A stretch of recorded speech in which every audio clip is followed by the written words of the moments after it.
দেখুন, আপনারা জানেন যে কসবা ল কলেজ এবং এর পাশাপাশি বিভিন্ন আরও যে নরসিংহ দত্ত কলেজ এবং বিভিন্ন কলেজের কথা আজকে উঠে আসছে, যে যেখানে ছাত্রছাত্রীদের নিগৃহীত করা হয়, র্যাগিং করা হয়, র্যাগিংয়ের শিকার হয় তারা।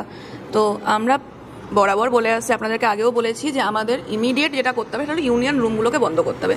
ইউনিয়ন রুম যতক্ষণ না বন্ধ হবে ততক্ষণ অবধি এই ধরনের দুর্নীতিগুলো ঘটতেই থাকবে, এই ধরনের অঘটন ঘটতে থাকবে এবং ছাত্র সংসদ নির্বাচন অবিলম্বে করতে হবে।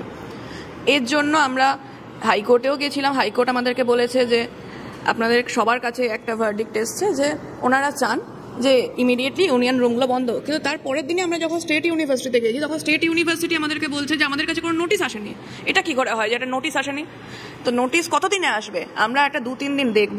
যদি এরপরে আমরা দেখতে পাই যে বিভিন্ন কলেজ ইউনিভার্সিটির ইউনিয়ন রুমগুলো খোলা আছে ছাত্র পরিষদের পক্ষ থেকে, আমরা সেই ইউনিয়ন রুমগুলোতে নিজেরা যাব তালা মারার জন্য। বাংলা হান্টের আরো খবর দেখতে নজর রাখুন। বাংলা খবর মানেই বাংলা হান্ট।